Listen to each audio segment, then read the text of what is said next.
Amém, Paizinho. Pode se assentar, queridos. Esses dias aconteceu algo interessante sobre música comigo. E nós não nos consideramos muito pentecostais. Rompemos com o neopentecostalismo há um tempo, mas amamos a presença do Espírito Santo, né? E esses dias eu fui ver nosso time do coração, eu falo nosso em fé, no campo. E aí o jogo estava muito apertado, muito duro. E aquele dia eu fui sozinho, estava num dia de descanso para dar uma relaxada, sabe? Gritar um pouco. E aí cheguei lá, sentei sozinho, não conhecia ninguém à minha volta. E o jogo apertado. Faltando uns 5 minutos, 10 minutos para acabar. Sabe aquele, obrigado, Santo, aquele gol salvador que paga o ingresso, que você fala assim, graças a Deus, sabe? Foi mais ou menos isso. E na hora, meu amigo, que o cara correu para a bola, e sabe quando você olha para o gol, e olha para o cara, olha para a bola, olha para o gol, e fala, vai dar. Tipo aquele da Libertadores, né? A cabeceada do Leonardo Silva. Vai. Tamo junto? Quando isso aconteceu, gente, soltei um negócio aqui de dentro, que estava engasgado. Tinha 1h20 de jogo, 0-0. E eu dei um grito. Isso é meu time. E assim que eu terminei meu momento voraz, o Espírito, senta aí, só uma perguntinha, que dia que você já ficou assim por algo que eu estou fazendo?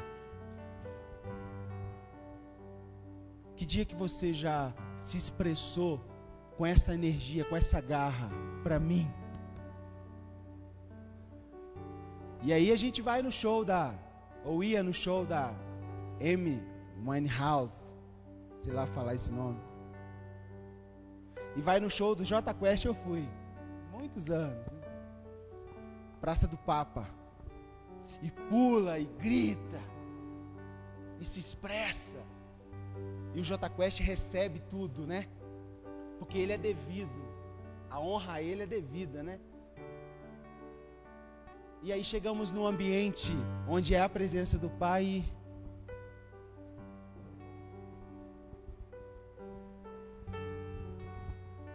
E aí esses dias, num carro, começou a cantar uma dessas músicas que a gente canta aqui.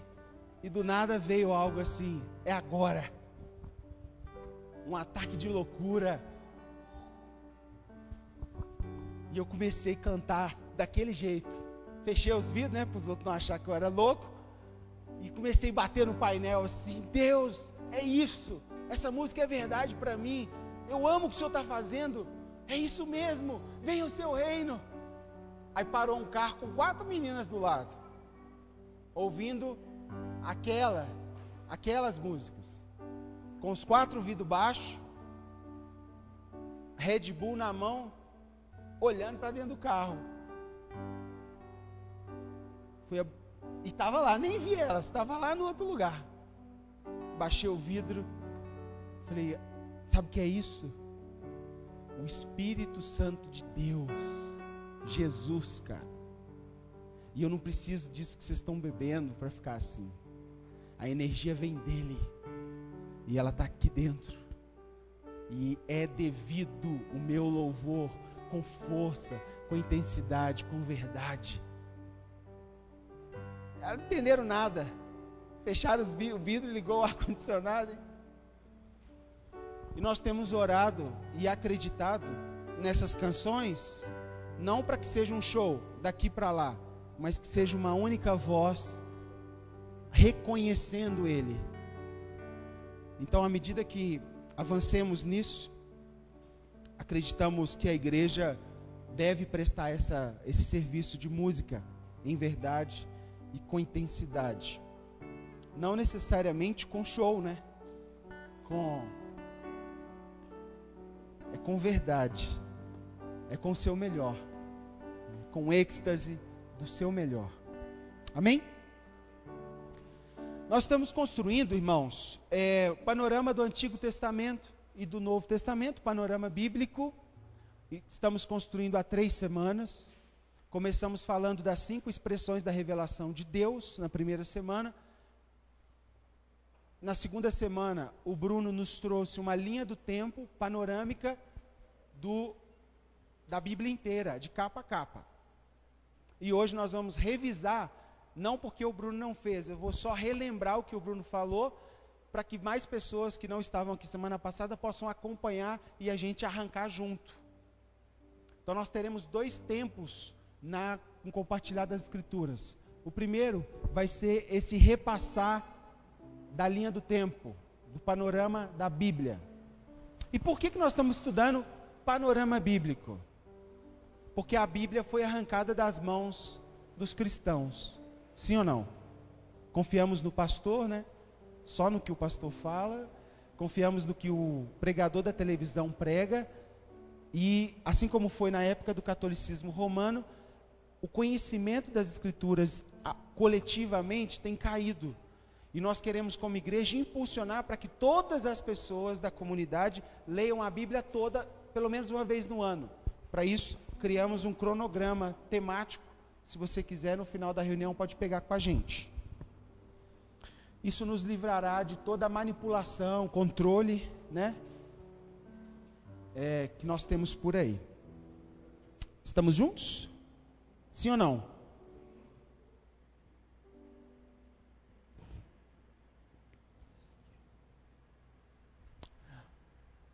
Volta um pouquinho. Panorama bíblico. Gente, a Bíblia protestante, ela contém 66 livros, não é isso? 39 livros do primeiro ou do Antigo Testamento e 27 do Novo Testamento. 39 do Antigo Testamento, 27 do Novo Testamento. Total, 66 livros. Quer ver uma continha para você nunca mais esquecer? Quantos do Antigo Testamento? 39. E o Novo? 3 vezes 9, 27. Novo, 27. Então, 39, 27. 3 vezes 9, 27. Você nunca mais vai esquecer. Os livros do Antigo Testamento constroem o que nós chamamos, pode passar, de saga de Israel. O que é isso? Os livros do Antigo Testamento estão dessa forma divididos. O que o Bruno falou para nós, isso aqui chama Arco do Triunfo. É uma dinâmica, uma didática de se aprender a Bíblia. Talvez você já fez teologia e hoje vai facilitar as coisas. Na primeira coluna lá em cima temos 5, 12, 5, 5, 12. Isso aqui é o Antigo Testamento. Pode passar. Como que esse livro está dividido? Os 5 primeiros livros da Bíblia é o que nós chamamos de Pentateuco, ou Torá, a lei, não é isso? A lei de Moisés. Gênesis, Êxodo, Levítico, Número e Deuteronômio, os 5 primeiros livros. Na coluna do meio, nós temos os poéticos. Na última coluna, os profetas maiores. Na primeira coluna, à sua esquerda, o livro histórico, os livros históricos. E na sua coluna direita, os profetas maiores. Então, repetindo, volta 1. 5, 12, 5, a Torá, o Pentateuco. 12, os livros históricos. No meio, os livros poéticos. Na outra coluna, profetas maiores, profetas menores. 5 profetas maiores, 5 profetas menores. Pode passar. Aqui está a divisão por livro, nesses blocos.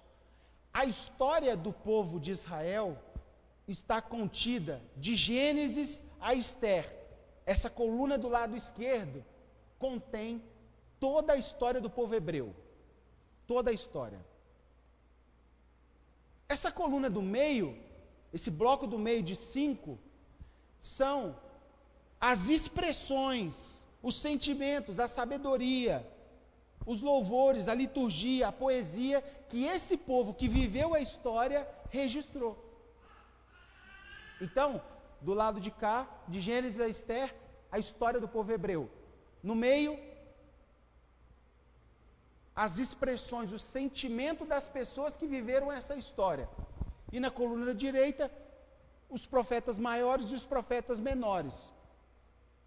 Os profetas são as mensagens que Deus pregou para esse povo que viveu a história. Deu para pegar? Do lado de cá, história do povo hebreu. No meio, o que esse povo sentiu quando viveu a história. E do lado de lá, o que Deus falou para esse povo enquanto vivia a história. Isso é o que nós chamamos de Antigo Testamento. Profetas maiores. Por que chama profeta maior? Alguém sabe?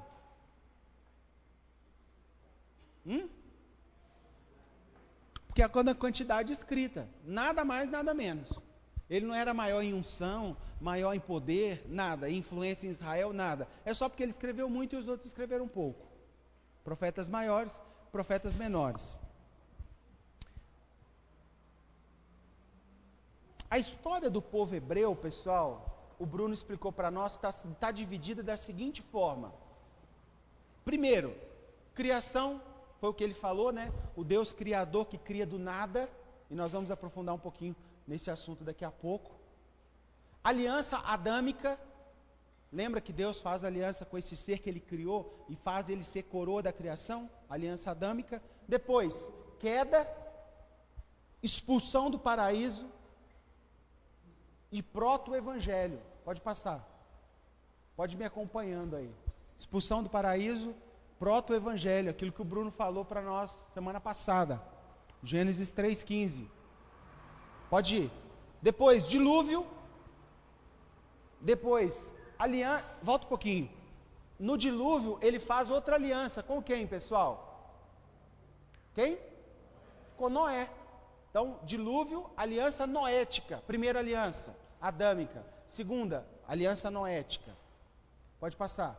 Torre de Babel, que é a intenção do homem ocupar esse lugar de Deus e mandar em Deus, ou manipular o poder de Deus, não é isso?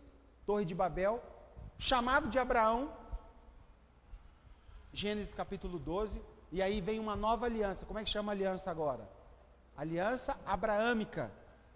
Deus é um Deus de aliança, ele faz pacto.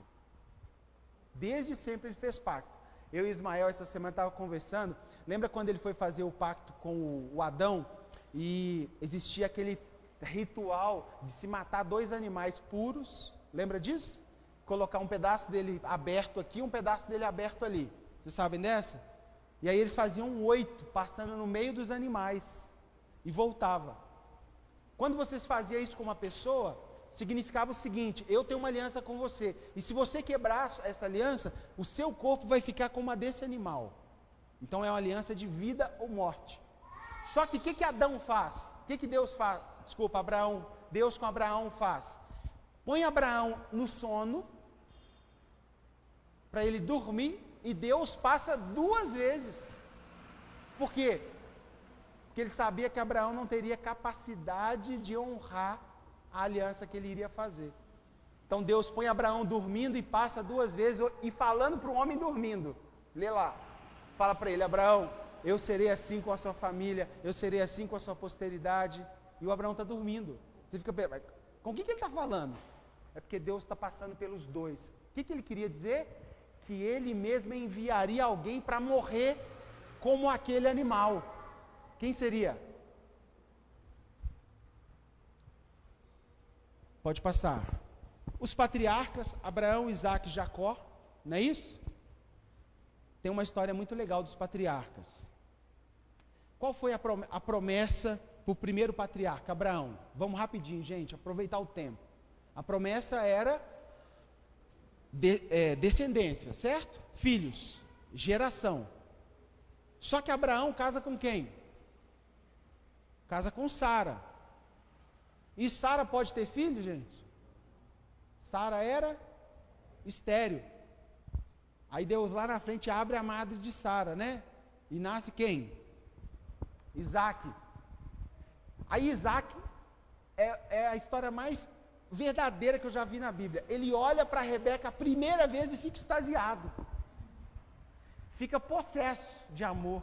Pega na mão dela sem falar uma palavra, entra na tenda e fala: você é minha. Acabou. Eu entendo o que ele fez. Só que Rebeca podia ter filho, gente. Era estéril também. E Deus lá no final da história abre a madre de Rebeca. E Rebeca tem 2 filhos. Como é que eles chamam? Esaú e Jacó. E Jacó, enganador, fica naquela, mas ele gostou mesmo de casar com quem? Queria casar com quem? Sabe que todo enganador acha um cara que engana ele mais do que ele engana, né? Então ele achou o Labão, trabalhou 7 anos, achou que ia ter a Raquel, teve a Lia, depois ele teve que trabalhar mais 7 anos pela Raquel, casa com Raquel. Raquel pode ter filho? Também não. O que Deus queria comunicar com isso, gente? Qual era a promessa? Descendência. Quem iria fazer com que o homem entendesse que não dependeria dele para fazer? Que quem carrega a origem é o próprio Deus. E Deus quis mostrar para o povo que quem estava fazendo era Ele. E Deus abre a madre também dos patriarcas. E Jacó tem 12 filhos, né? Dizem que um dos patriarcas também é José. Teologicamente ele não se encaixa juridicamente falando, mas José é uma memória, é um ponto de Gênesis muito importante. José, lembra da história, vendido, escravo, vai para o Egito, fica lá, depois sua família vai vê-lo, né? José. Esse é o Gênesis, pessoal. O Gênesis vai da criação até José. Depois de José, nós começamos um tempo de escravidão do povo, 420 anos escravo no Egito. Lembra que a família de José vai pedir comida para ele? E o povo começa a ir para lá para pedir mantimento, mas está todo mundo escravo. Por quê? Porque só Egito tem o que comer. Lembra do sonho que José teve? Armazenar e ter comida, 7 anos de vaca magra. Então, isso traz uma escravidão para o povo durante 420 anos. Aí nós já estamos entrando no ambiente bíblico de Êxodo. Lá em Êxodo vem um outro camarada muito importante para nós, que é Moisés. E Deus faz uma nova aliança com Moisés. Como é que chama essa aliança? Alguém sabe? Aliança mosaica. Olha só, Deus de pacto, né? Deus de pacto. Já ouviu essa música? Moisés é levantado depois desses 420 anos e começa a representar o povo para tirar o povo que estava cativo do Egito. Esse povo tem uma promessa. Qual é a promessa? Para que eles queriam sair do Egito? Para ir para a terra prometida. Essa terra manaria leite e mel, e no caminho da ida eles fazem outra parada, no Sinai, onde eles recebem o quê? As leis, as tábuas da lei. Uma aliança, uma renovação de votos é feita no Sinai, também conhecida como aliança mosaica. Os 10 mandamentos, as tábuas da lei, que dizia como os levitas, os sacerdotes e o tabernáculo deveriam se portar nesse tempo de peregrinação até chegar na Nova Canaã. Aí nós já estamos entrando, pode ir, em Levítico. Levítico é o detalhamento da lei para esse povo que viveria no deserto até chegar na Nova Canaã. É a explicação que Moisés traz para esse povo e exortação falando o seguinte: Juninho, você creu em Deus ontem, continua crendo, porque eu e a minha casa vamos continuar. Esse povo está adorando outro Deus, mas eu e a minha casa continuamos com o Senhor. Entende? Levítico. Peregrinação, nós estamos chegando em Números. Esse povo está andando errante, entre aspas, errante. Na cabeça deles é errante, mas o próprio Deus está guiando eles para essa terra de Nova Canaã. O livro de Números registra essa peregrinação durante quantos anos, pessoal, que o povo fica peregrinando? 40 anos. Só que antes deles entrarem nesse tempo de 40 anos, quando eles gastam, quando você vai estudar, você vai ver que eles vão gastar 3 meses para sair da porta do Egito até chegar na porta de Canaã. 90 dias. Quando eles chegam na porta de Canaã, Números capítulo 13, Moisés envia uma comitiva de espias para espiar a terra. Lembra disso? São quantos espias? Quantos? 12. 12, tá, gente? 10 volta com um relatório. Qual que era o relatório, Júlio? Não vamos entrar não, é fria. Os caras lá é grande e vai matar todo mundo. É gigante. Realmente a terra é boa. Não é isso? Os outros 2 falam, não, tem gigante, mas a terra foi prometida a nós. Nós vamos entrar e Deus vai ser conosco. Quem são esses 2 camaradas? Josué e Calebe. Está acompanhando aí? O povo entra na terra, gente, com Moisés. O povo se acovarda, Moisés também se acovarda, fica com o relatório dos 10. E o que Deus faz? Faz o povo andar 40 anos no deserto, até que toda a geração de Moisés, juntamente com Moisés, morra, sobra só Josué e Calebe, e entra Josué, Calebe e a sua família na nova terra. Então guarda isso. A saída do Egito até a porta de Canaã, 90 dias. Relatório dos espias, peregrinação em volta da terra. Eles já estavam lá, eles só não tinham visão para ver. Deus faz eles caminharem 40 anos para morrer todo mundo, inclusive Moisés. Moisés entrou na terra prometida, pessoal. Ele só viu de longe, não é isso? E quem que entra na terra prometida? Josué, Calebe e a sua família. Essa descendência que estava nascendo como a nova geração. Porém, aquele povo que recebeu a lei, as tábuas da lei, o que aconteceu com aquele povo que tinha as tábuas da lei, gente? Morreu todo mundo. Essa nova geração sabe que Deus gosta, quer, ama, deseja? Não. O que Deus tem que fazer com eles? Repetir a lei de novo para essa nova geração, que é Deuteronômio. A repetição da lei. Por isso que você vai ver, Êxodo capítulo 20 tem os 10 mandamentos, e Deuteronômio capítulo 5 tem os 10 mandamentos de novo. Você fala, mas por que tem 2 lugares? Porque a primeira vez foi para a primeira geração e a segunda vez foi para a segunda geração. Aquela segunda geração não sabia o que Deus gostava. Quem Deus era? O relacionamento que Deus queria deles. Então morre Moisés e Deus levanta esse camarada aí, Josué, e conquista a terra. Lembra das muralhas de Jericó? Quem viu a novela aí? Muito legal, né?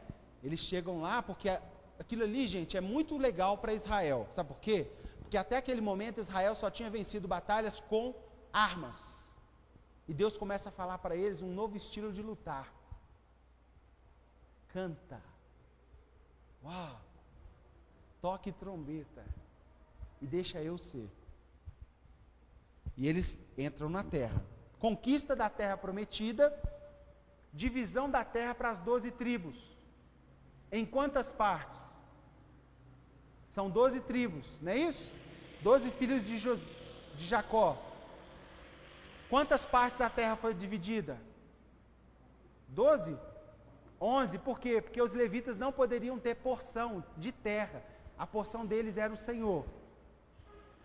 Nesse tempo que eles entram, ocupam a terra e dividem a terra em 11 partes, Deus levanta os juízes, que o Bruno explicou para nós, que os juízes vão ser esses que vai trazer a ordem da vida social para esse povo.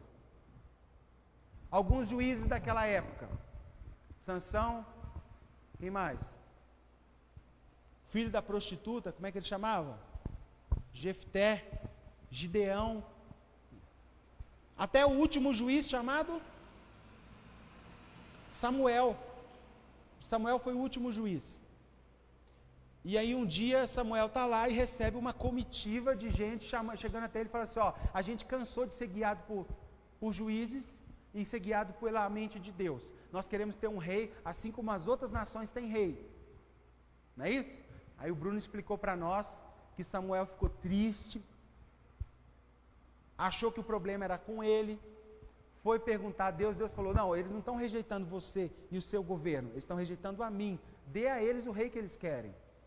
E Samuel vai lá e unge quem, gente?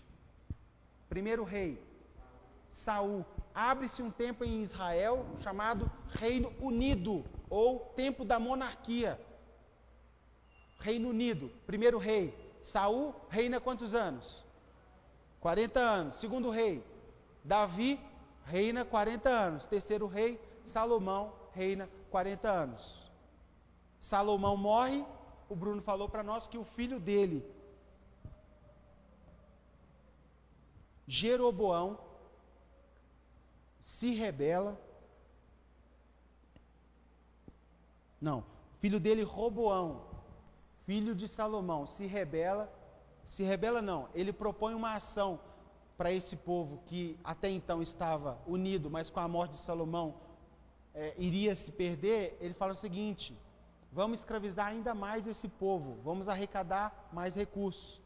O povo se divide porque ele não quer mais ser espoliado, levanta um camarada chamado Jeroboão e instala uma crise e começa um novo tempo em Israel, depois desses 120 anos de monarquia, chamado Reino Dividido, que o Bruno explicou para nós, que teve 10 tribos vão, cadê? Aqui, ó.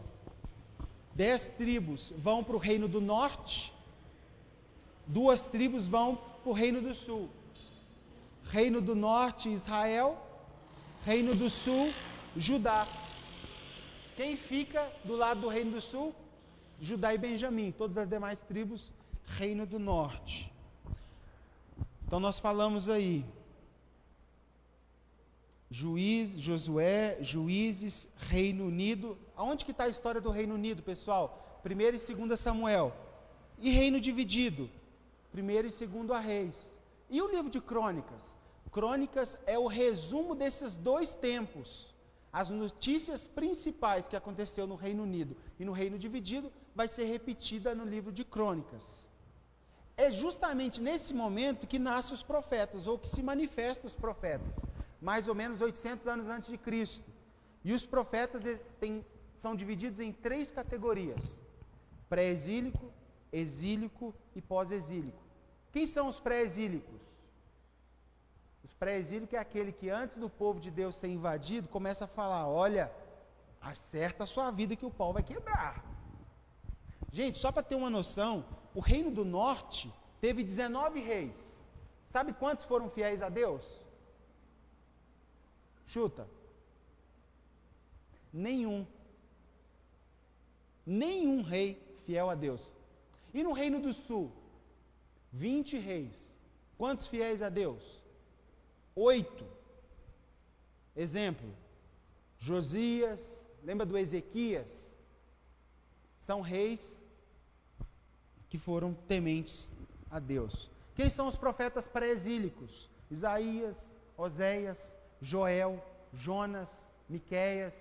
E os exílicos? Quem são os exílicos? Aqueles que se manifestam dentro do exílio. Que exílio é esse? Abre-se em Israel, justamente nesse tempo, o tempo dos impérios.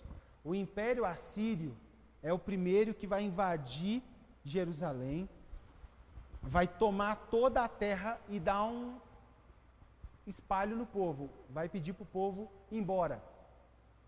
O Império Assírio fica com o povo, fica com a terra e espalha o povo. Isso acontece mais ou menos no ano 722 a.C. Os profetas que estavam morando nesse reino vão lá para o Reino do Sul, como o Bruno falou, avisa o pessoal do Reino do Sul que se eles não acertassem a casa, também seriam invadidos. E foram. Quem invade o Reino do Sul? O Império Babilônico. E o Império Babilônico já faz diferente. Ele não quer a terra, ele quer as pessoas. Então ele deixa a terra com alguns e pega os melhores soldados, os melhores homens, e leva para a Babilônia para trabalhar como escravo. Então, primeiro império, assírio, eles não querem as pessoas, querem a terra. O segundo, babilônico, eles não querem a terra, eles querem as pessoas. E o terceiro império, império persa, eles não querem nem as pessoas, nem o povo. eles deixam eles voltarem para Jerusalém, porém escravizados e tendo que mandar tudo que eles produziam lá para o reino deles. Olha que interessante. Mais ou menos o que Portugal fez com o Brasil. Fez escola, né? Império Persa fez escola. Pode continuar aí, vive do seu jeitinho, vive na sua casa, paga a prestação, mas tudo que você ganhar eu vou consumir. Foi isso que o Império Persa fez. Quem são os profetas pré-exílicos? Aqueles que avisaram antes disso acontecer. E os exílicos? Por exemplo, Daniel. Daniel nasce onde? Na Babilônia. Por quê? Porque o pai de Daniel está cativo lá. 70 anos. Então, Daniel é um profeta exílico. E o pós-exílico? São aqueles que falam depois do final desse tempo. Quando que esse tempo acaba? Quando Deus move o coração de um homem chamado Ciro. Quem é Ciro, pessoal? Um rei persa. Gente, essa história é maravilhosa. O povo vai continuar escravo, viu? Não se iluda não, mas é maravilhosa a história. Olha a história. Isaías é um profeta, já tinha escrito que no ano X para frente, viria um rei chamado Ciro, que tinha por obrigação libertar o povo. Só que quando Isaías escreveu isso, Ciro não tinha nem nascido. Anos depois, Ciro pega esse pergaminho que Isaías escreveu, lê que o povo que agora está cativo, mas é dele, porque ele invadiu Jerusalém e tomou conta de todo mundo, o Império Persa, deveria voltar para a terra dele. E é aí que o povo pode conseguir a alforria para voltar para Jerusalém e cultuar o seu Deus e cultuar a sua comida. Só que eles estavam livres, pessoal? Não, eles voltaram para a sua terra, mas ainda continuavam cativos ao Império Persa. Nessa época Deus levanta alguns personagens importantes. O primeiro deles, Esther. Lembra de Esther? Esther foi rainha onde? Na Pérsia. Nesse momento do de Ciro. É ela que vai advogar com o imperador, como é que ele chamava? Mardoqueu? Astarched, um negócio assim, não é? Um negócio assim, sei lá. Ela que vai advogar com esse camarada para libertar o povo, para parar de machucar o povo. Esther tem um papel fundamental. Mordecai, não é Mordecai? Não, Mordecai é o amigo, né? Que ajuda o tio dela, que instrui ela, que tem enfim, depois a gente lembra. Depois de Esther, Deus levanta uma pessoa chamada Zorobabel, e Zorobabel tem a função de reconstruir o que, pessoal? O templo de Jerusalém. Por que o templo? Porque o templo continha a identidade do povo judeu, e era muito importante para o povo. Deus levanta Zorobabel. Depois de Zorobabel, Deus levanta uma outra pessoa chamada Neemias, e Neemias vai reconstruir o que, pessoal? Os muros. Por que os muros? Porque os muros falavam de segurança do povo. Lembra que Jericó era cercada? Então, a força de uma cidade estava muito no seu muro. Então, se era importante para Deus, para Neemias foi importante. E por último, Deus levanta um camarada chamado Esdras. Se você for ter um menininho, sonhe com esse nome. Que esse Esdras, ele é muito joia. Ele é assim, um cara espetacular, sabe por quê? Porque nesse momento de turbulência, Zorobabel está lá construindo o templo, o outro está lá construindo o muro. Esdras vai lá e começa a puxar a camisa deles e falar assim: não vai adiantar nada vocês construírem isso aí tudo de novo se a gente não se voltar para Deus. Vamos nos voltar e devotar a Deus intensamente. Talvez, Roberto, um menininho, Esdras. Amo esse nome, gente. Depois de Esdras, silêncio absoluto de Deus, 400 anos, período intertestamentário marcado pela história, pela página em branco que tem na nossa Bíblia entre o Antigo e o Novo Testamento. O Bruno explicou para nós de maneira espetacular os 400 anos, depois ele vai fazer isso de novo, que eu achei muito bom. Se eu for resumir esse bloco de tempo para você, eu falaria da seguinte forma: Antigo Testamento. Tá claro, pessoal? 5 primeiros livros: a lei, a Torá, o Pentateuco. Os 12 de baixo, histórico. Os do meio, poético. Profetas maiores, profetas menores. A lei, o relacionamento de Deus, quem Deus era. É a própria voz de quem Deus era. História do povo hebreu, esses 17 livros. O que esse povo sentiu, por exemplo, quando você for estudar a história de Saul está lá em 1º e 2 Samuel, certo? A história. Só que o sentimento de Davi, quando estava fugindo de Saul, está onde? Está em Salmos. Está entendendo? Por que ele é poético? Do lado de lá, profetas maiores, profetas menores. Se eu fosse separar isso, tudo que eu já te contei até aqui como introdução, em blocos de tempo, eu falaria criação, os patriarcas, José no Egito, libertação do povo por meio de Moisés, 40 anos de deserto, juízes, Reino Unido, reino dividido, exílio, volta do exílio, silêncio até chegar a Jesus. Isso é o pano de fundo do Antigo Testamento.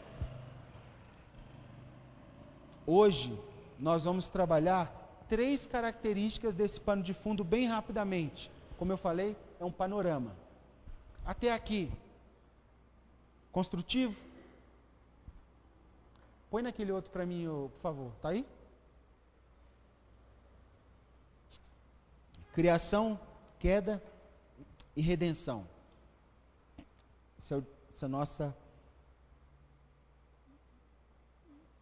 trabalho de hoje. Gênesis 1 e 2. Abre comigo, por favor. Até agora, relembrei o que o Bruno te falou na semana passada. Muita coisa, não é?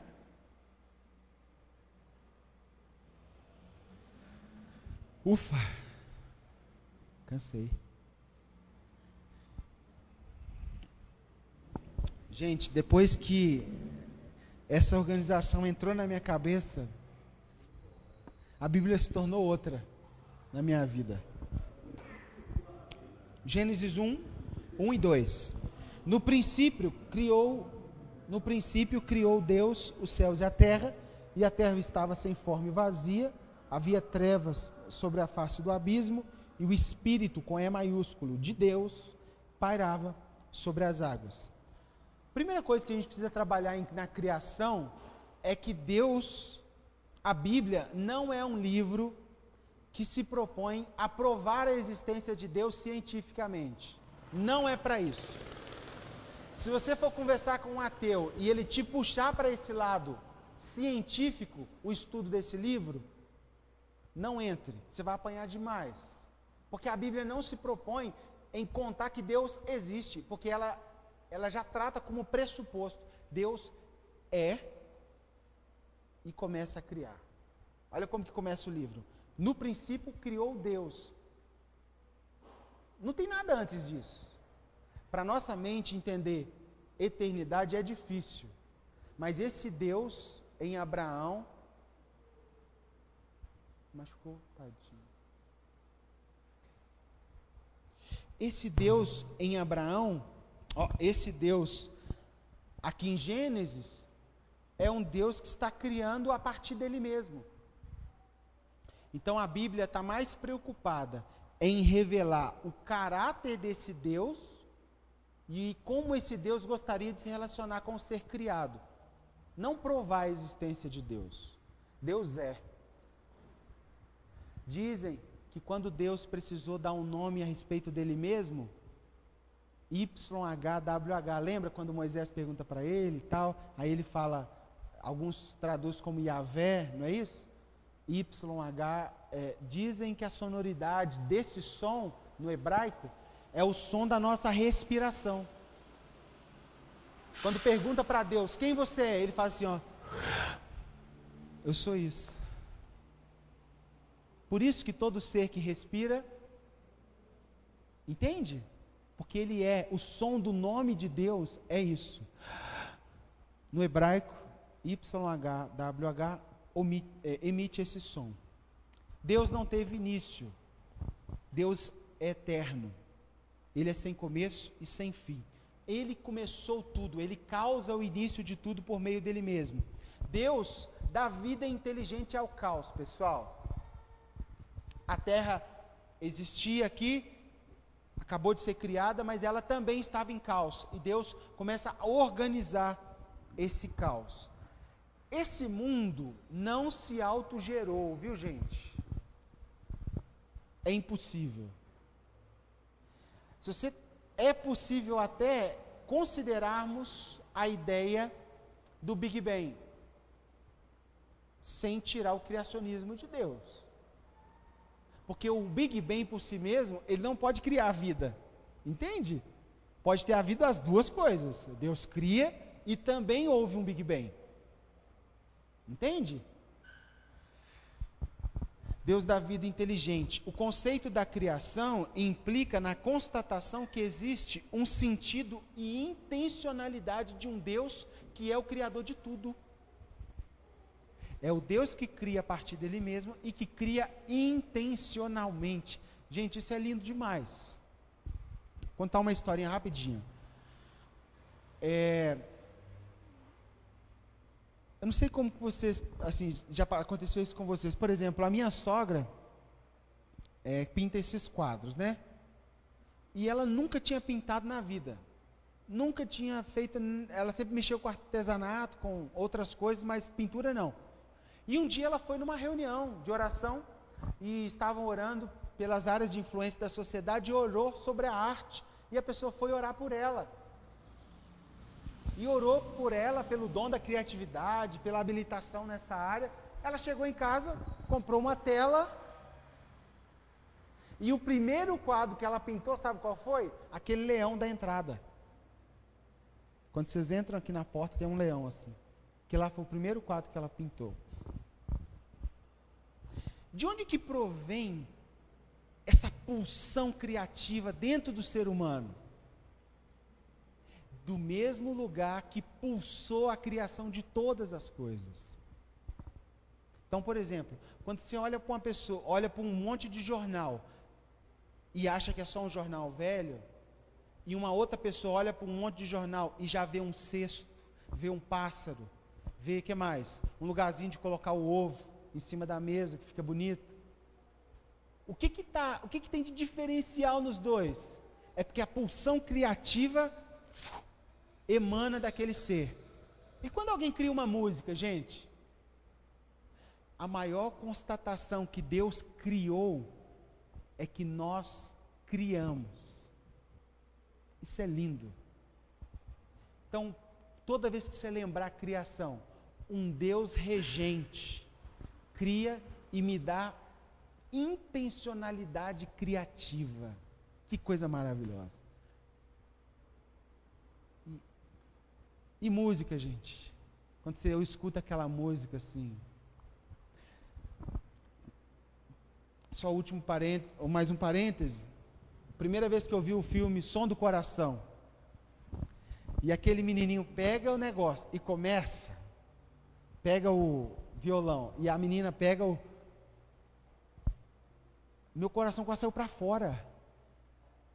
Por quê? Porque tem uma pulsão criativa aqui dentro, que identifica aquele DNA criativo e... Isso é Deus. Por isso que quando você vai no cinema e vê um bom filme, você sai de lá movido. Sabe por quê? Porque você é criação e criado. Por isso que você lê uma revista e tem muitas ideias. Quando a Mari vai decorar um apartamento, começa a vir as ideias na cabeça dela, e aí ela faz o projeto, mostra para o cliente fala assim, ficou muito melhor do que eu imaginava. É por quê? Porque dentro dela tem uma pulsão criativa vinda do próprio Criador. Isso é criação. Deus criou. Eclesiastes 3:11 diz que Deus cria esses seres e coloca dentro do ser humano uma percepção do próprio Deus. É como se dentro de nós, quando criado, Deus colocasse uma bússola que a gente passaria a vida toda, procurando quem? O próprio Deus. Eclesiastes 3:11.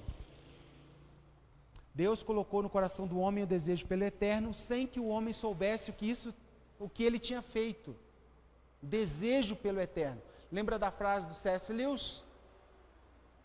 Se nada nesse mundo me satisfaz, me subsidia completamente, a resposta mais óbvia é que eu não fui feito para esse mundo. Fui feito para um outro lugar. E foi mesmo. Você é de outro mundo. E esse mundo é um mundo criado por Deus. Todos os povos da humanidade intuíram ou intui-se a respeito de Deus. Eclesiastes 3:11. Esses relatos aqui registrados começam a construir para nós o que a teologia chama de criacionismo. É a criação do próprio Deus. E como coroa da criação, ele cria quem, gente? Quem que é a coroa de tudo que ele fez? O homem. E quando ele vai criar o homem, ele fala, seja feita segundo... Estamos juntos? A nossa imagem, a nossa semelhança. Por que ele usa na terceira pessoa? Porque é um dos conceitos mais graves da nossa teologia, graves no sentido agudo mesmo, que é a trindade, ou seja, não é uma criação somente do Pai, é o Pai, o Filho e o Espírito Santo criando o homem à sua imagem. Coroa da criação. Quando ele usa a palavra imagem e semelhança, ele significa no original que eles tenham e carreguem a mesma essência e natureza. Quando você tem um pensamento bom, não é porque você é bonzinho, não. É porque alguma coisa dentro de você foi feita à imagem e semelhança do Deus que é bom. Tá certo? Desfigurado, por causa da queda. Nós vamos ver daqui a pouco. Mas você só consegue perceber o belo porque o belo já está lá dentro. Compreende? Isso é criação de Deus. Nesse momento, Deus chama a coroa da criação e dá a ela o direito de participar da criação, dando nome para os animais. Lembra disso? O homem como co-criador. Uau! E aí ele dá Gênesis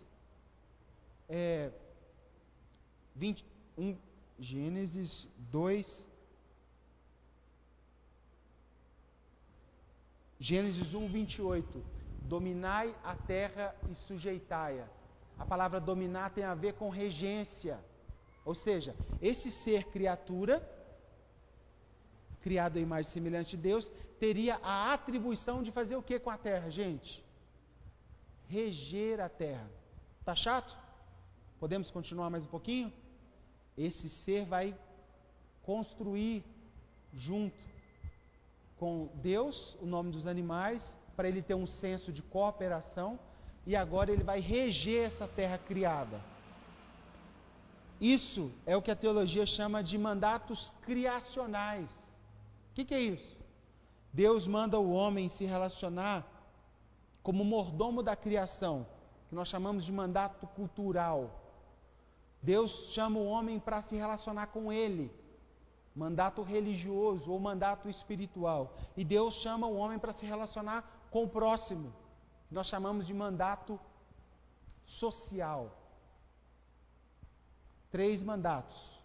Uma aula de teologia sistemática, né? É legal com essa parte social, porque quando ele cria a bela ideia de Deus de criar a mulher para nós, o texto diz que havia uma nudez total. Lembram? Eles estavam nus e não se envergonhavam. Por quê? Porque um conseguia ver o todo do outro e o outro vê o todo dele, sem máscara. Era uma nudez plena. Temos crianças, temos. Eu ia um pouquinho mais fundo, mas é o seguinte: um dos pontos que o casamento nos propõe é a restauração do culto ao belo, nu. Imagem e semelhança de Deus. Quando você consegue estar nu, você está a imagem mais próxima do que Deus criou. Por isso deveria servir de cura. Mas por isso que você não deve ficar se martirizando com a sua imagem. Ah, eu sou baixinho, eu sou alto, meu cabelo é assim. Exatamente assim. Deus te criou, cara. E se você se aprofunda nesse negócio, você pode comunicar para Deus que Ele não é um bom artista. Ok? Normalmente é assim, tem cabelo crespo, eu quero ter cabelo liso. Tem cabelo liso, quero ter cabelo crespo. Tem cabelo castanho, faz luz loura. Tem cabelo louro, faz luz castanha. Havia uma nudez total. Os dois se olhavam e se amavam e se viam nudez plena, totalmente. Eles se amavam. Porém, essas boas novas caem. E entramos no que chamamos de queda. Ah não, antes disso, criação.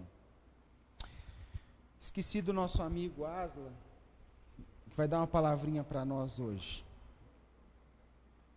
Nossa segunda Bíblia, as Crônicas de Nárnia, 59. Depois você lê na sua casa de novo. Olha o relato de C.S. Lewis quando está criando Nárnia. Olha isso, gente. O Aslan, o leão criando Nárnia. O leão andava de um lado para o outro na terra nua, cantando a nova canção. Era mais suave e ritmada do que a canção com a qual convocara as estrelas e o sol. Uma canção doce, sussurrante. À medida que caminhava e cantava, o vale ia ficando verde de capim. Olha a cena. O capim se espalhava desde onde estava o leão, como uma força, e subia pelas encostas dos pequenos montes como uma onda. Em poucos minutos, deslizava pelas vertentes mais baixas das montanhas distantes, suavizando cada vez mais aquele mundo novo. Podia-se ouvir a brisa encrespando a relva. A foto é os animais em volta de Aslan, Aslan no meio. Ele começa a soltar um som da sua boca e o mato começa a crescer debaixo dos animais. E as árvores. Tudo começa a ser criado pela voz do Aslan. Nosso leãozinho aqui, né? Porém, esse ser criado escolhe cair. E nós entramos no que chamamos de queda. Pode passar. Volta um, só para me falar. Gente, poucos dias perdemos um irmão de um grande amigo nosso, daqui, Paulo, esposo da Alcione, do CTMDT, perdeu seu irmão de 29 anos, há umas 26 anos, há umas 3 semanas, mais ou menos. E nós fomos lá, no ritual fúnebre, dar uma força. E mais uma vez chocado com a morte, né? Quando enfiam a pá na terra e jogam a terra vem, e eu olho para ela, e olho para o esquife, e olho para a terra e olho para o esquife, e o que vem na minha cabeça? Eu sou a mesma coisa. Eu sou a mesma terra. Né? Amanhã eu serei pó de novo. De onde viemos? E para onde iremos? Parte física, olha lá, ó, pó. Ali é o homem sendo criado do nada, né? O barro, uma escultura. Muito linda, pode passar. Porém, se a coisa parasse por aí, estava muito bom. Nós entramos num tempo chamado queda em Gênesis. O que é a queda, pessoal? Gênesis 3, capítulo 3, versículo 4. Lê comigo. Então a serpente disse à mulher: é certo que você não vai morrer, porque Deus sabe que no dia em que dele comer, se vos abrir serão abertos seus olhos, e como Deus sereis conhecedora do bem e do mal. Vendo a mulher que a árvore era boa para se comer, agradável aos olhos, a árvore, desejável para dar entendimento, tomou-lhe do fruto e comeu, e deu também ao marido, e ele comeu. Abriram os olhos de ambos, e percebendo que estavam nus, cozeram folhas de figueira e fizeram cintas para si. Presta bem atenção na queda, que você vai perceber essa queda todo dia que você pecar. Presta bem atenção. A queda, pessoal, é nada mais, nada menos que a possibilidade pensada pelo homem de ser sem Deus, de não depender de Deus, de ser autônomo. E pior, de sendo autônomo, ser tão bom quanto Deus por si mesmo. Ter tanto conhecimento de Deus como Deus tem por si mesmo, sem prover de Deus.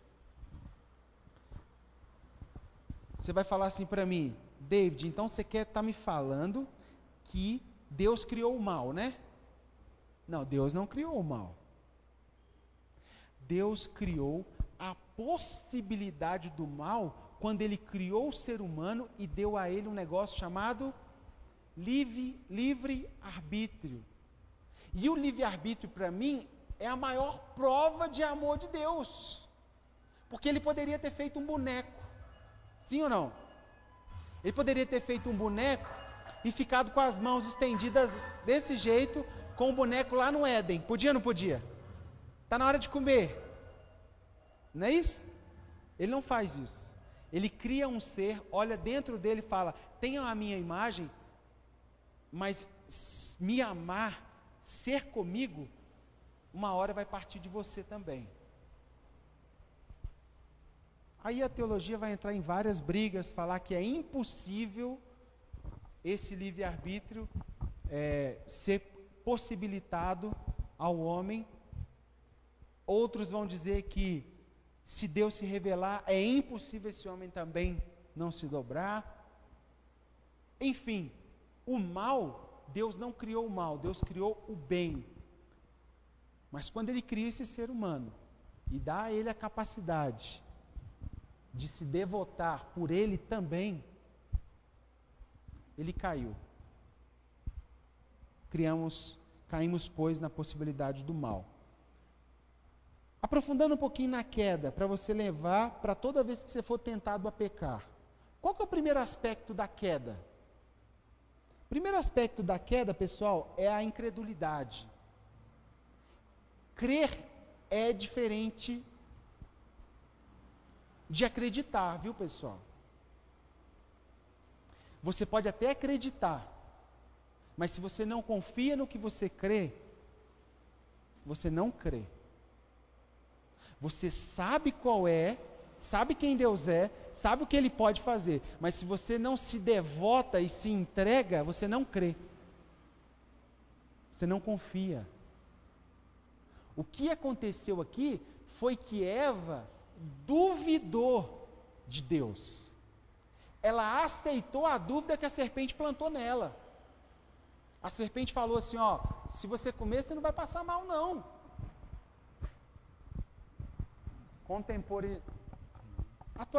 Contextualizando, a serpente falou assim para ela, sabe por que Deus não quer que você coma essa frutinha? Porque Ele quer todas para Ele. Deus, na verdade, não é bom não, viu, Vaninha? Deus é ruim, e Ele só não quer que você coma da maçã, porque Ele quer todas as maçãs para Ele. Mas coma da maçã. A propósito, se você comer da maçã, você vai ser igual a Deus. É uma dúvida, uma suspeita radical. E Eva se entrega à incredulidade. Ela não confia no que Deus falou, certo? Estamos juntos, gente? Estamos terminando. O segundo aspecto da queda é a soberba. É a pretensão de você se bastar. Gente, Eva olha para a serpente, pelo que a serpente falou, e olha para ela e fala assim, eu acho que eu tenho potencial mesmo. Não é isso que você faz?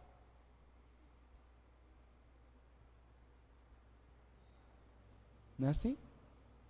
Eu me basto. Para que eu vou na igreja de novo? Na igreja é chato demais, gente. Pela madrugada. Acordar cedo, domingo. Você está maluco? Eu me basto. Eu consigo sozinho, cara. Eu me liberto. A soberba não foi declarada, mas lá no fundo de Eva, o que tem lá dentro? Casamento da Ana e do Luiz. Casamento lindo, gente. Preto e branco, assim, um negócio no meio do mato. Lindo. E eu estou lá, feliz por eles, feliz pelo dia deles e tal. Quando eles chegam para a música, e eu olho do meu lado esquerdo, tinha uma comitiva de socialite, assim, do meu lado, em pé, assim. E aí eu passei o olho, aparentemente próximo dos 30 anos, as mulheres, sem aliança no dedo, solteiras. E aí eu comecei a falar de casamento. E a cara delas assim.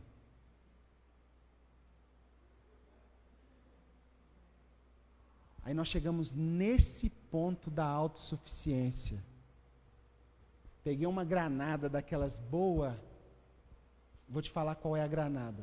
Eu olhei para os meus irmãos e disse o seguinte: no fundo, sabe o que toda Eva, toda mulher deseja?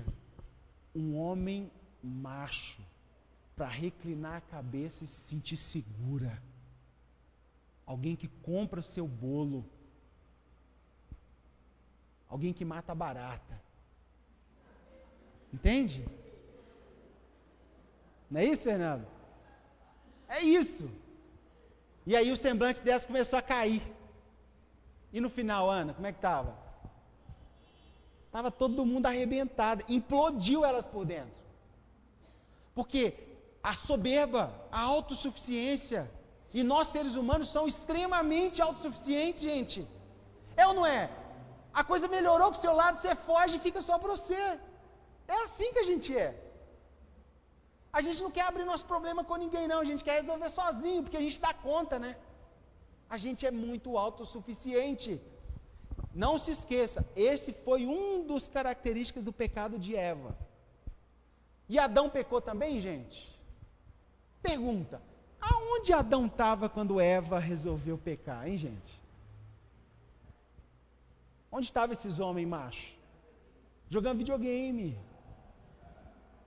Não é isso, mulheres? Nós passamos uma crise chamada adultescência. São adultos com uma mente de adolescente. Sabe qual é o perfil que as empresas de game estudam para construir os jogos? De 30 a 35 anos. É a característica de quem joga jogo de videogame. Não é mais o meu filho adolescente de 15. Isso é triste. A mulher precisa do quê? Ela precisa desse lugar que substancia, que segura, que traz segurança. E ela procura e não acha. Você acha que uma mulher dessa, com esse nível de proatividade que Eva tinha, vai casar com um banana desse? Não é isso? Por isso que Deus olha para o homem e fala assim: aonde estás? Sumiu todo mundo, não é isso, mulheres? Sumiu, os machos sumiu. E quando você chama um para fazer ele entender o que ele tem que ser macho, não, mas lá na minha casa meu pai não me trata assim não. Cheio de dedo.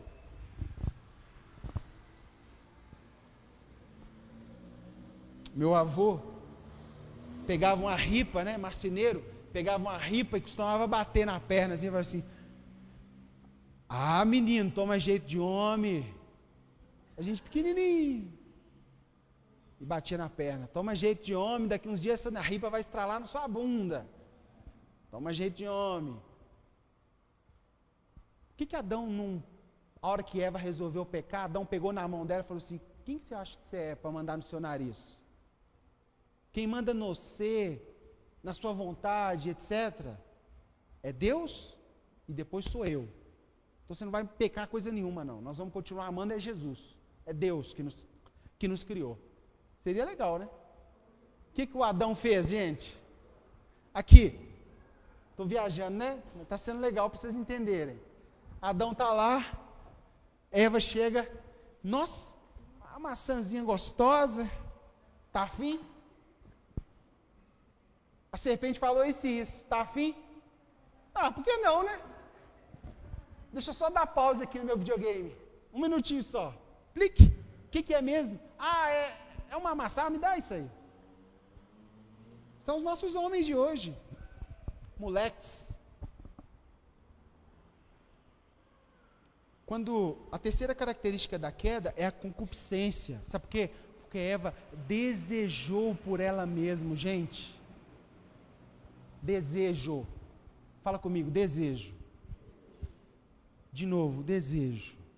Cuidado com esse negócio, gente. Cuidado. Quando o homem cai, ele entra numa espiral de queda, que ele começa a querer devorar tudo à sua volta. Quando a pessoa está, já foi comprovado isso, quando a pessoa está se expressando com sinais de depressão, o que ela começa a fazer? Vocês sabem? As pesquisas apontam compras. Quanto mais estresse, mais compras. Já viu essa história? Não, estou precisando comprar, vou para o shopping. Desestressar um pouco, trabalhei demais. Aí mamão dá ela um pouquinho de dinheiro para ela comprar, ficar escrava do cartão e trabalhar mais para pagar o cartão, e amanhã comprar mais para pagar o cartão e trabalhar mais para ter. Está entendendo? É uma espiral. Desejo. É um cânion onde essa mulher entrou. Juntamente com o homem, né? Quando cai a queda, cai quem, gente? O homem, a mulher e toda a criação, viu? Quando você vê um pássaro voando, ele não voa da maneira como ele foi criado para voar, viu? Um dia ele vai voar como deveria. Quando você pegar um bem-te-vi, já viu um bem-te-vi, não é lindo? Você pode pegar e falar, você é lindo, mas tenha esperança que um dia você vai ser mais belo ainda. Quando o próprio Deus redimir a criação, como lá em Romanos 8, que ela geme, né? E o terceiro, para fechar, pode passar. Passar? Redenção, proto-evangelho, Gênesis 3,15, fechamos aqui. Estamos juntos ainda, pessoal? Porém, inimizade entre ti e a mulher, e entre a tua descendência e o seu descendente. Este lhe ferirá a cabeça, e tu lhe ferirás o calcanhar. Esse diálogo aqui tem dois personagens, a mulher e a serpente, certo? Estamos juntos? Essa é a parte que eu queria que vocês entendessem. Vamos ler com calma esse texto. Talvez você nunca prestou atenção no que ele está escrito. Porém, inimizade entre ti e a mulher. Quem é ti? Não é isso? Versículo anterior ele está falando, você rastejarás, viverá seus dias comendo poeira, lembra disso? É um diálogo, Deus, a mulher e a serpente, certo? Então quem que é ti? A serpente, está claro, gente? Quem que é a mulher? Eva. Então, porém inimizade entre ti e a mulher, entre a tua descendência e o seu descendente. Quem tem descendência ali? Está apontando para a primeira pessoa que falou, que é o ti. Quem é o ti? A serpente. A descendência da serpente. Está vendo? Porém, inimizade entre a tua descendência, ó serpente, e o seu descendente. Descendente de quem? Da mulher. Está claro? Este descendente, ou seja, este que eu acabei de dizer, ferirá a sua cabeça. Mas você vai morder o calcanhar dele. Você quem? A serpente morderá o calcanhar do descendente. Só que nós temos um probleminha aqui, pessoal. Isso aqui é o que a gente chama de proto-evangelium. É o primeiro vislumbre do evangelho na Bíblia. Está lá em Gênesis. Talvez você nunca ouviu isso. Mas o primeiro evangelho está em Gênesis. É o que nós chamamos de esteira do destino. É uma profecia do resgate de todo ser criado que aconteceria na morte e ressurreição de um descendente. Só que nós temos um problema. Porém, inimizade entre ti e a mulher, entre a serpente e a mulher. entre a sua descendência. Quem são os descendentes da serpente? Os anjos caídos, os demônios, e por aí vai. Quem é o descendente da mulher? Quando você vai estudar essa palavra descendente, é a palavra zerá, no hebraico. E zerá significa sêmen. Sêmen viril. O problema é que nenhuma mulher tem sêmen. O sêmen vem de quem, gente? Então, como que essa mulher teria descendente sem sêmen? Ou seja, como que essa mulher teria um sêmen, sendo que sêmen só vem de um homem? Por que nós chamamos de proto-evangelho? Porque o próprio Deus seria a semente. Ele plantaria a semente dentro da barriga de uma mulher, pelo Espírito Santo. Essa mulher germinaria a semente, por isso que essa mulher será a única a ter zerá, a ter semente. Nenhuma mulher aqui tem semente, só tem útero, não é isso? Para gerar a semente, tem ovário. Quem tem a semente somos nós, mas essa mulher, ela teria uma semente. O ferimento no calcanhar seria o quê?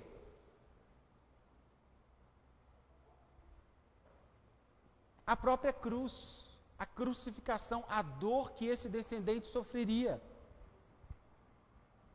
E o ferimento na cabeça dessa serpente seria o quê? O próprio ato de se crucificar, gente. Por quê? Porque por onde que entrou o pecado no mundo? Não foi pela serpente e pela morte? Aonde que deveria sair o pecado do mundo?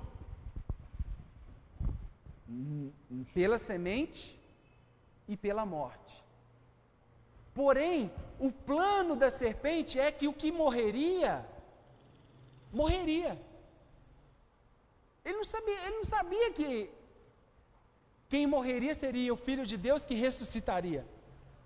Ele achou que quando mordesse o calcanhar na cruz, e acabou, a paixão de Cristo seria só para a morte. Porém, aquilo que era morte virou vida. Porque o que estava sendo morto, o descendente que nasceu de uma mulher, lá numa estrebaria, sem homem nenhum tocar nela, e José abraça a causa, aquele descendente, com o ato da morte, acabaria de esmagar a cabeça da serpente. Por isso que a sua redenção, a sua salvação já estava lá em Gênesis 3,15. Tremendo isso. A única mulher que teve semente, Maria.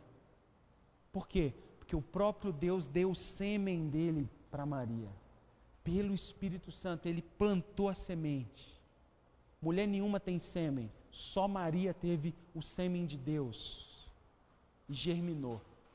E esse descendente esmaga a cabeça da serpente com a morte.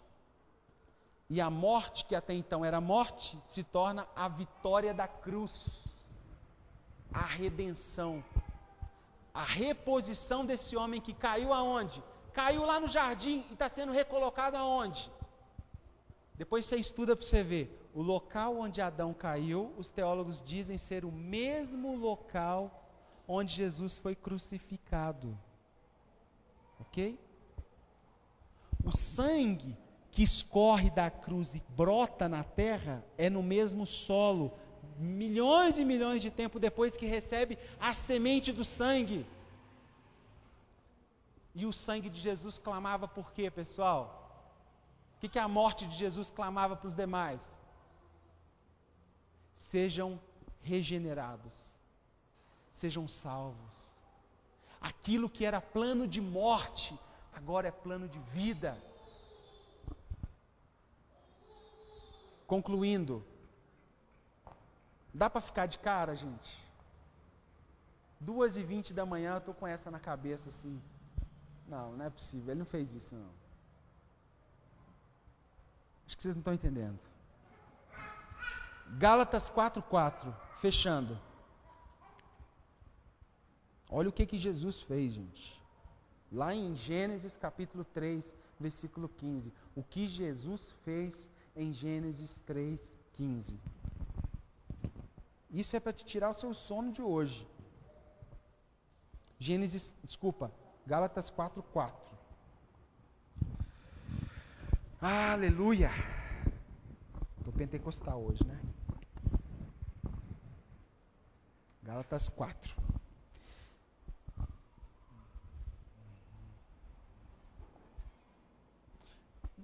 Desde o versículo 1, olha que profundo isso.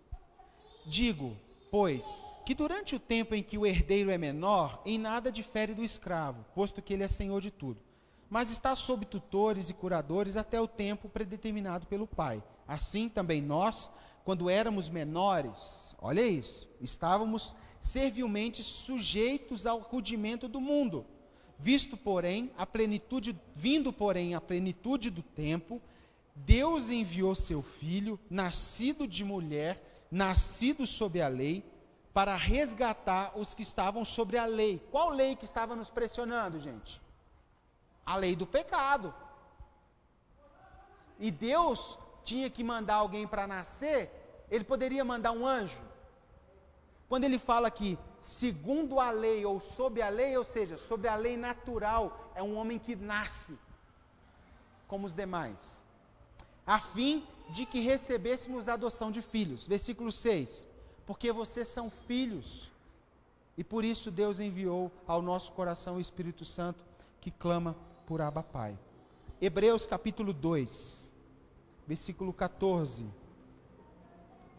Chocado.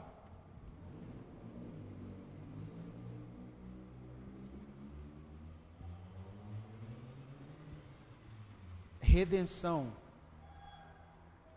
foi em Jesus.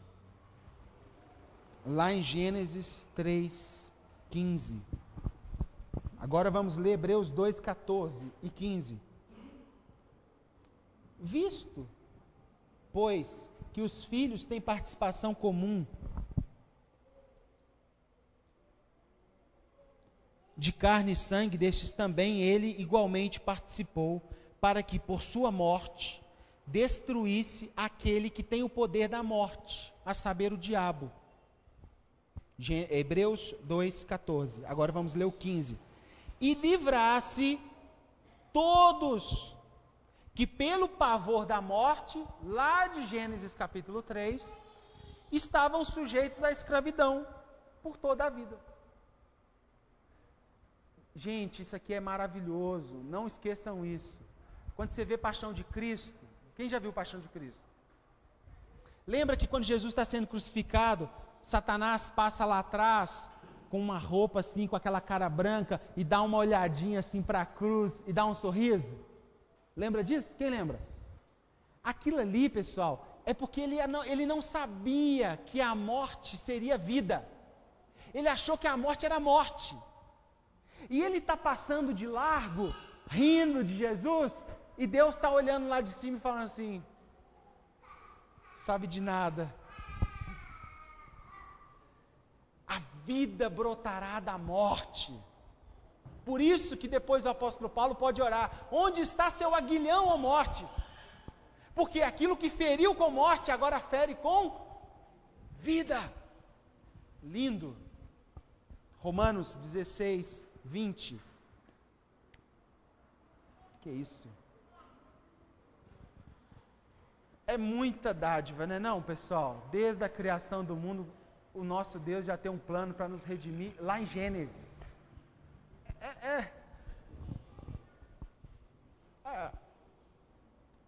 Lê para mim o plano de salvação, Gênesis 3:15, já é tudo. Romanos 16:20. E o Deus da paz, em breve, esmagará debaixo dos seus pés a cabeça de Satanás. Gente,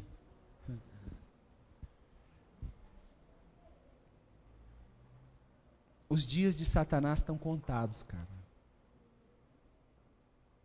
Você já conheceu alguém que responde um processo e que tem risco de ser preso? Já conversou com alguém assim? Cometeu algum delito, aí ele está sendo julgado. Aí você vai conversar com ele. Você já percebeu como é que essa pessoa é? Aflita, medo, apavorado. Vê um carro da polícia passando, ele gela, ele acha que está vindo buscar ele. Sabe por que Satanás atazana tanto a gente? Porque ele já sabe o dia, a hora. Quer dizer, ele não sabe o dia e a hora, ele já sabe a sentença do dia e da hora que está sobre ele. Satanás já sabe que perderá forças eternamente.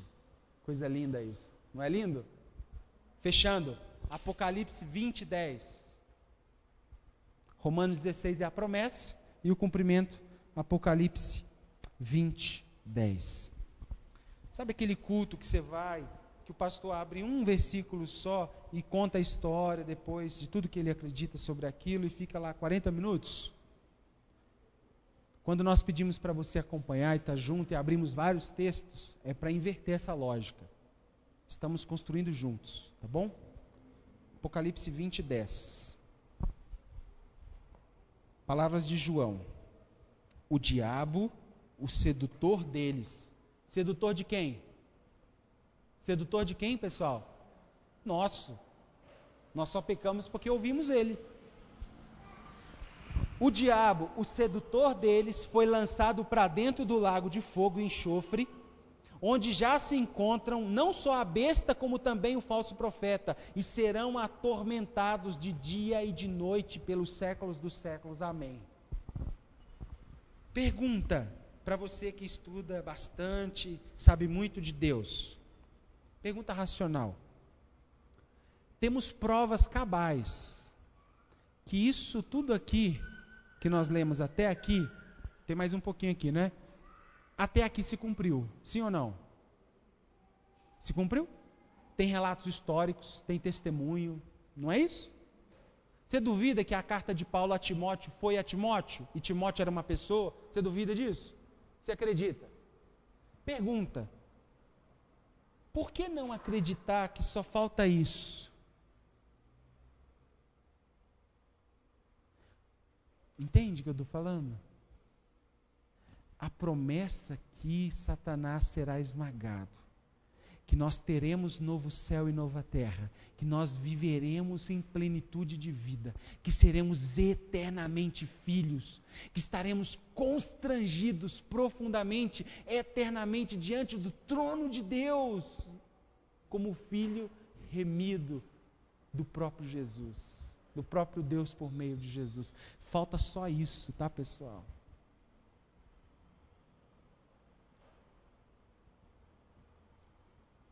Essa é a redenção. É isso que Jesus nos convidou. Vivam uma nova vida, redimida. E é por isso que nós celebramos a Páscoa lá no Êxodo. Celebramos a Páscoa com os discípulos para lembrar do que Deus fez. E iremos celebrar a nossa ceia em memória do que Deus fez hoje. E a minha oração é que enquanto você comer esse pão e beber do cálice, você pense nessa cena, onde o mundo parou para observar o Jesus morto. E a morte, que até então tinha poder total, perde força e manifesta a vida por meio de Jesus.